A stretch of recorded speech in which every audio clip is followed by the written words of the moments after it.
Oke teman-teman, selamat datang kembali di channel Supawarnawan ya. Jadi di video kali ini kita akan bahas dari awal ya, proses pembuatan singkat ya sampai proses pasangnya.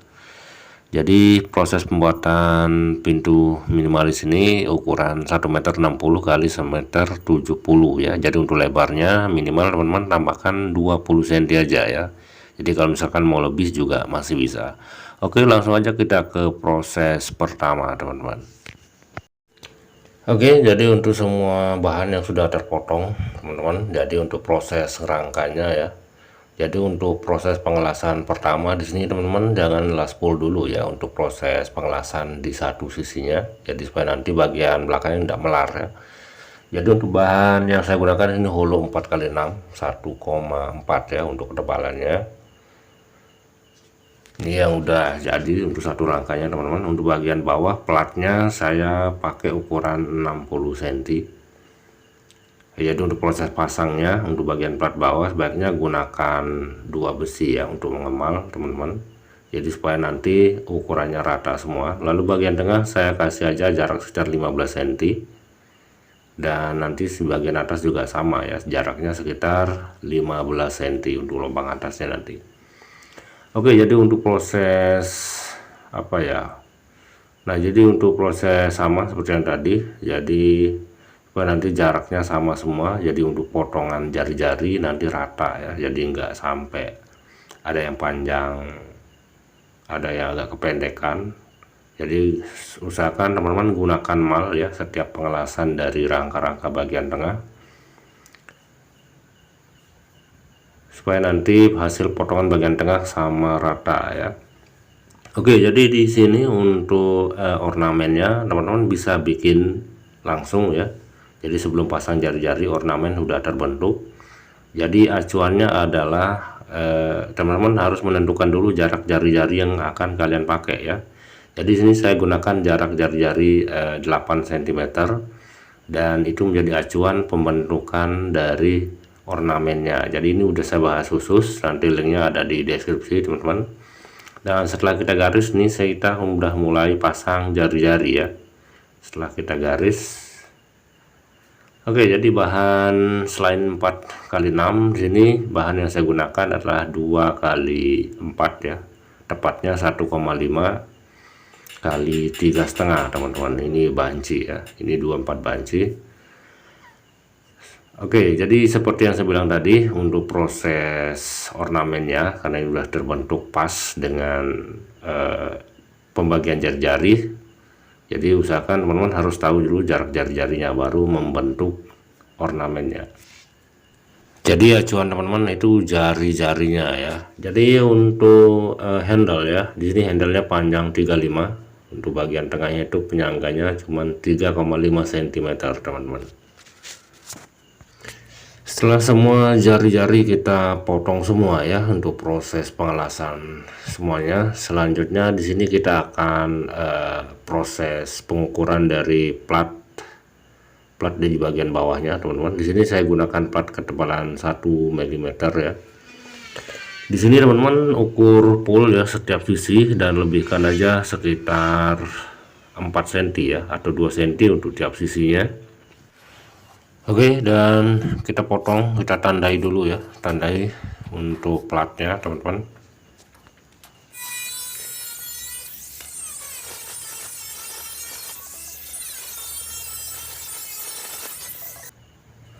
Dan selanjutnya kita iris ya, jangan sampai jebol, kita iris tipis saja. Ini ukurannya 11 cm sampai ke tengah teman-teman ya. Ini untuk bagian belakangnya dulu, sekarang kita bakal balik lagi untuk proses menggarisnya lagi ya. Jadi kita tandai lagi supaya nanti kita bisa tekuk teman-teman. Oke, ini jarak 6 cm, lalu sampai jarak ke tengahnya itu sekitar 5 cm teman-teman. Kita garis full dan kita tandai seperti yang tadi ya, kita gunakan gerinda.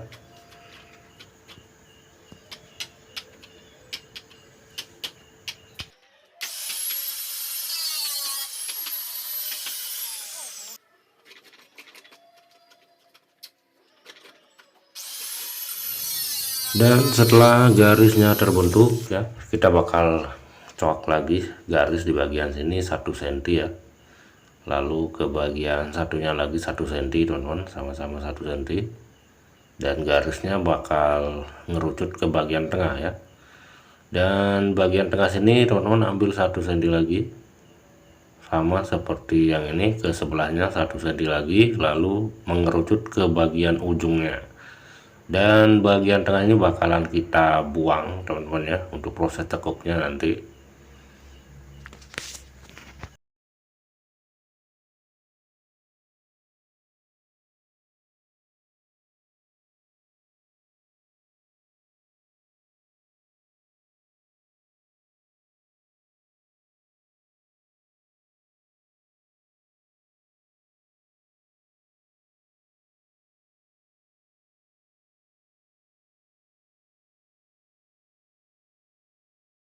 Oke, setelah semua garis selesai, langsung kita proses potongnya teman-teman ya.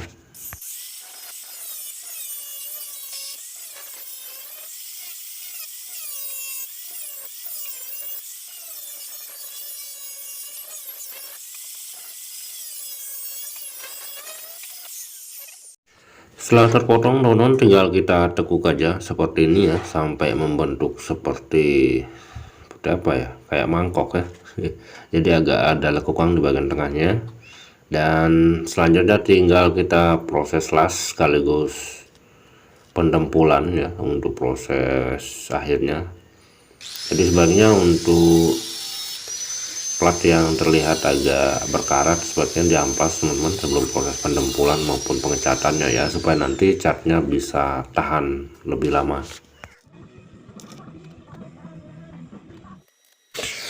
Oke, selanjutnya untuk dempul yang saya gunakan di sini yang merek Nippon Paint ya, merek Autolook dari Nippon Paint. Jadi teman-teman sebelum menggunakan sebaiknya dikocok dulu. Untuk campuran dengan hardenernya nanti teman-teman perbandingannya 100 banding 1 ya, atau contohnya seperti ini, sangat sedikit untuk campurannya biar tidak terlalu cepat mengeras nantinya teman-teman. Jadi untuk media yang bakal didempul juga sebaiknya diamplas dulu, atau plat yang bakal kita dempul ya, baiknya sudah diamplas supaya nanti dempulnya melekat bagus kuat. Untuk proses pengamplasan ya, sebaiknya teman-teman tunggu sampai 30 menit aja untuk proses pengeringan, baru teman-teman amplas untuk media yang sudah teman-teman dempul ya. Nah, seperti yang saya bilang tadi, untuk bagian sudut-sudut nanti sebaiknya teman-teman amplas dulu supaya nanti tidak membahayakan tangan ya. Untuk setiap bagian pinggir sebaiknya dipastikan udah halus untuk proses amplas. Dan teman-teman tunggu pengeringan sampai 30 menit ya, untuk pengering yang udah apa ya. Jadi untuk proses kering sentuh itu paling cuman butuh 5 menit aja, tapi sebaiknya tunggu sampai kurang lebih 30 menit ya untuk proses pengamplasan setelah benar-benar kering. Kita langsung pasang aja nih teman-teman untuk platnya, langsung di bagian belakang ya. Jadi ini platnya menindih besi 4x6 ya, jadi ini tidak berada pas di tengah-tengah lubang ya, jadi platnya berada di belakang dari platnya. Jadi makanya nanti kita udah tadi udah kita lebihkan 2 cm ya, jadi bagian pinggir-pinggir tuh masuk atau di bagian belakang tuh sekitar 1 cm untuk tiap sisinya. Jadi teman-teman usahakan setiap platnya tuh menempel pas ya di bagian belakang, supaya nanti tidak sampai ada celah di bagian plat sama rangka dari atau holo 4x6 nya, supaya nanti kelihatan benar-benar rapi. Oke, setelah semua terpasang teman-teman, sekarang tinggal kita proses pasang untuk siku ya, untuk relnya di bagian atas. Jadi sebagai penahan nantinya bagian atasnya teman-teman tinggal potong aja sesuai ukuran dari lebar ya, lebar pagar minimalisnya. Nah, jadi yang kita bikin sekarang ini adalah sebagai bracketnya nanti di bagian tembok ya. Jadi ini kita apit Kita fit siku yang kita gunakan nanti ya untuk rel yang akan terpasang di bagian atas dari pintu minimalisnya teman-teman. Jadi untuk lubangnya ini kita gunakan nanti pisar S8 sama baut ya, skrup yang ukuran 8 juga ya.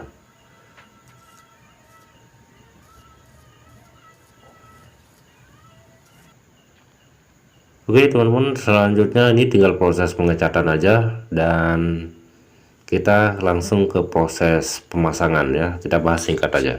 Dan untuk cat dasar ini saya gunakan zinc chromate ya dari Nippon Paint. Lalu untuk finishingnya bebas teman-teman, mau pakai dari Nippon atau yang lain juga masih bisa ya. Jadi untuk cat dasar saya gunakan zinc chromate.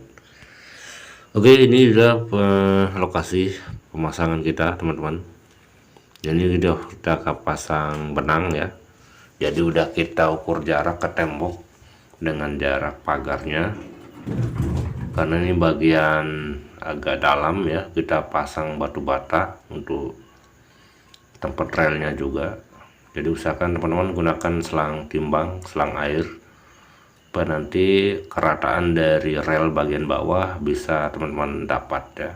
Ini udah kita tancap besi untuk benangnya. Oke, jadi di sini untuk relnya teman-teman bisa gunakan siku maupun besi beton juga masih bisa. Dan kalau misalkan teman-teman mau langsung las untuk angker di bagian bawah siku juga bisa, atau dengan cara seperti ini juga bisa ya. Jadi ini kita paku di bagian beton yang udah ada di bagian bawah, lalu kita las sikunya ya. Atau teman-teman bisa langsung las lalu tinggal gali aja di bagian bawah, juga tinggal tanam pakai semen bisa juga. Jadi tergantung teman-teman enaknya di mana. Jadi yang perlu teman-teman perhatikan di sini adalah kerataan bagian ujung dari L ya dengan benang, siku dengan benang maksudnya, supaya nanti rodanya jalan pas berada di bagian tengah ya, supaya nanti jalur relnya nggak sampai bengkok, nggak sampai kandas nanti di bagian rel atas ya. Biar rata semua dan jalannya tentu enggak kesendat-sendat nanti bagian atas. Oke, lalu setelah dilas semua ya, tinggal kita ratakan dengan semen bagian luar dalamnya. Jangan lupa bagian bawah dari sikunya juga harus terisi teman-teman. Oke, jadi untuk karena bagian rel bawah udah terpasang kuat ya, jadi kita nggak harus nunggu kering untuk proses pasang gerbangnya ya. Tinggal kita naikkan aja teman-teman, lalu kita pasang breaker ya. Jadi di sini saya gunakan pisar S8 dan 10 ya. 8 juga masih bisa teman-teman. Dan di bagian pinggir tinggal kita pasang aja untuk pengunciannya ya. Nah, buat teman-teman yang mungkin di video ini kurang jelas ya, silahkan aja di kolom komentar, nanti saya usahakan jawab teman-teman. Dan di video selanjutnya kita bakal ngebahas tentang las lagi ya. Semoga teman-teman senang dengan pembahasannya. Artinya kalau misalkan ada kekurangan silahkan aja teman-teman tambahkan di kolom komentar ya. Nah, di bagian ini kita pakai paku dan tinggal kita semen aja teman-teman. Oke, akhirnya selesai juga pembahasannya. Sampai jumpa di video selanjutnya teman-teman, semoga bermanfaat buat kita semua. Jangan lupa subscribe buat yang belum ya. Sampai jumpa di video berikutnya.